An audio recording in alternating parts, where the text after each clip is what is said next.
We are just hours away from one of the biggest celebrations in the country, right in New York City. A live look again at Times Square, where millions will be watching the ball drop at midnight. Police forces, they're on high alert, ramping up those security measures ahead of the festivities. News Nation's Alicia Nieves has a closer look at those measures from New York City. Alicia, good morning to you.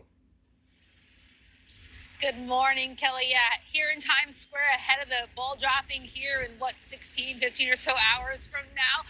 Doesn't get more, iconic than New Year's Eve in New York City, but with that level of icon, there is a need for heightened security amid just broader terror concerns worldwide, right? We know 1 million people are going to pack this part of New York City to watch the ball drop and ring in the new year. They're going to be flocked by thousands of New York City police officers. That includes counterterrorism units, K9, bomb squads, heavy weapons teams, supported by drones, helicopters, and a network of cameras. City leaders wanting to send a message today, be aware, but certainly do not be alarmed and enjoy the festivities here. NYPD Commissioner Jessica Tisch, outgoing Mayor Eric Adams saying that there is currently no credible threats to the Times Square celebration, but again, they are taking additional security measures just out of an abundance of caution. And given that around the world, other cities like Paris and London, they have either canceled or had to modify their New Year's Eve celebrations, citing safety concerns. Any major city that is obviously continuing to have their celebrations, they are doing so with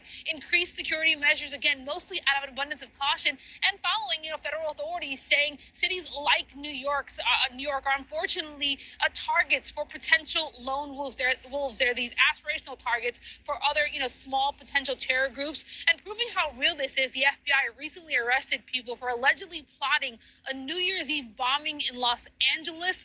That, of course, thwarted, thankfully, ahead of the holiday, but proving the need for the safety concerns or the safety measures taken here in Times Square. There's thousands of police officers already here. You can see some of the barricades behind me that's leading to some of this traffic here. So heightened measures just to ensure, Kelly, that we have a safe and happy New Year's Eve celebration here in Times Square.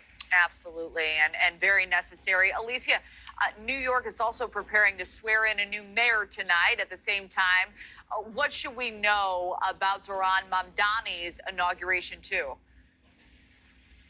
Yeah, new year, new mayor for New York City. That's going to happen, as the ball is dropping here, just minutes ahead of it.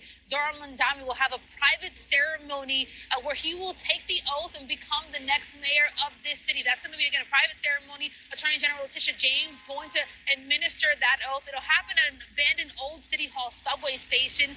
And then tomorrow, he's going to take the oath again. This time, that will be on the steps of City Hall, a public inauguration with Senator Bernie Sanders administering that oath. Of course, Mamdani calling Sanders one of his political aspirations, and we now know that outgoing Mayor Eric Adams will attend that public ceremony after he's here, in Times Square to watch the ball drop and do so as the last time as the mayor of this city. So hopefully everything goes off without a hitch here. We have a safe New Year's Eve celebration and a safe transition for the new mayor of the city, Kelly.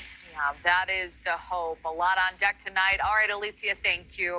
Thank you for watching. Subscribe below and download our News Nation app right now on your phone, and you will get fact-based, unbiased news for all Americans.